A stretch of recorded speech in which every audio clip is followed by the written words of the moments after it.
আমার জীবনের প্রথম পূর্ণাঙ্গ বক্তব্য রাখার সুযোগ পেয়েছি। আমি আমার মরহুম বাবা, একজন সাবেক সংসদ সদস্য সাদেক হোসেন খোকা, এবং আমার মাতা ইসমত আরা, তাদের দোয়ায় আজকে মহান রাব্বুল আলামিনের বদৌলতে আজকে আমি মহান সংসদে দাঁড়িয়ে বক্তব্য রাখার সুযোগ পেয়েছি।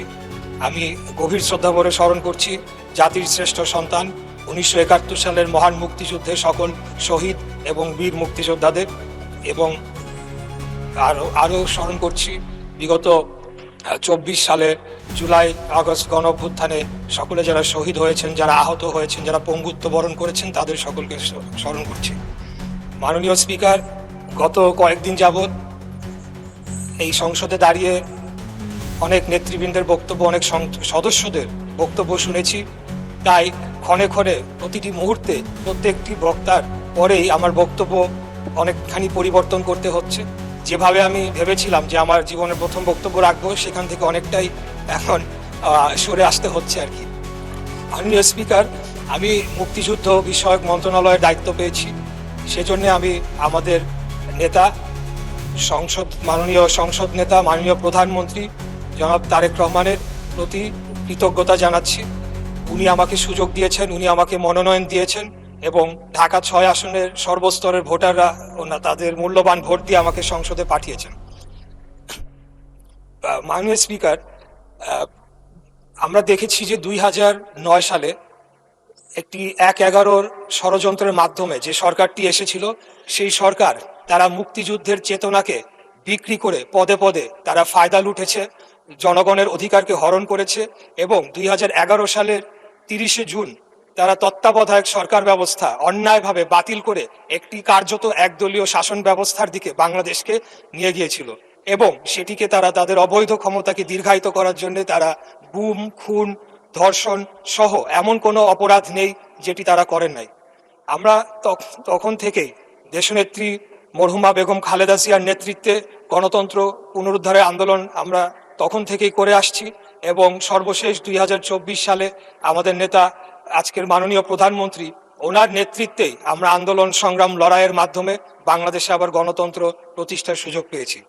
মাননীয় স্পিকার, আমি একটু বলতে চাই যে আমাদের সম্মানিত বিরোধী দলের সদস্যবৃন্দরা এখানে রয়েছেন, তাদের অনেকেই খুব সুন্দর বক্তব্য দিয়ে থাকেন, সেটাকে আমরা অ্যাপ্রিসিয়েট করি, কিন্তু তারা সংসদের বাইরে এবং কিছু কিছু ক্ষেত্রে সংসদের ভেতরেও যেভাবে বক্তব্য রাখছেন, তার মাধ্যমে যে বিষ বাষ্প ছড়ানো হচ্ছে, সেটির একটা প্রভাব কিন্তু আমরা বর্তমান যে শিক্ষা প্রতিষ্ঠান ক্যাম্পাস যে উত্তপ্ত হয়েছে, সেখানে আমরা তার প্রভাব একটা দেখতে পাচ্ছি। সেখানে বিভিন্ন জায়গায় তাদের ছাত্র সংগঠনের যারা রয়েছেন তাদের সাথে বিভিন্ন সংঘর্ষের ঘটনা ঘটছে, অনেকেই সেখানে আহত হয়েছেন, এবং নানা ধরনের একটা অস্থিরতা বিরাজ করছে।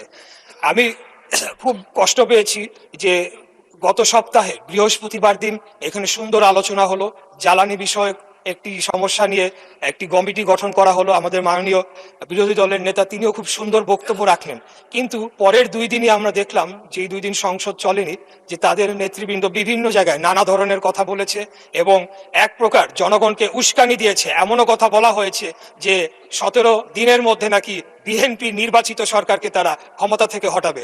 তা আমি আপনার মাধ্যমে এই সংসদ এবং জাতি, যারা সকলেই লাইভ টেলিকাস্ট হচ্ছে, সকলেই দেখছে, তাদের উদ্দেশ্যে বলতে চাই যে 2008 সালের নির্বাচনের মাধ্যমে এই সরকার ক্ষমতায় আসে নাই, 14, 18, 24-এর মাধ্যমেও এই সরকার ক্ষমতায় আসে নাই। আমরা জনগণের সরাসরি ভোটের মাধ্যমে ম্যান্ডেট প্রাপ্ত হয়ে এই সংসদে এসেছে। আমাদেরকে যদি কেউ হুমকি ধামকি দিয়ে মনে করে সরকার পতন করবে, আমি আপনার মাধ্যমে মাননীয় সংসদ নেতার উদ্দেশ্যে বলতে চাই, আপনি খালি হুকুম দিবেন, ইনশাল্লাহ বিগত দিনে আপনার নির্দেশ প্রাপ্ত হয়ে আমরা যেভাবে রাজপথে অবস্থান করে জনগণের ভোটের অধিকার প্রতিষ্ঠা করার জন্য আন্দোলন সংগ্রাম করেছি, একইভাবে খুনি হাসিনাকে পতন করার জন্য আমরা যেভাবে আন্দোলন সংগ্রাম করেছি, আমাদেরকে যদি হুমকি দেওয়া হয়, তাহলে সম্মানিত বিরোধী দলের প্রতি সম্মান রেখেই বলছি, আপনারা যদি আমাদেরকে পতন করার হুমকি দেন, তাহলে বিরোধী দলের অবস্থান থেকে আপনাদেরকে পতন ঘটানো হবে ইনশাআল্লাহ।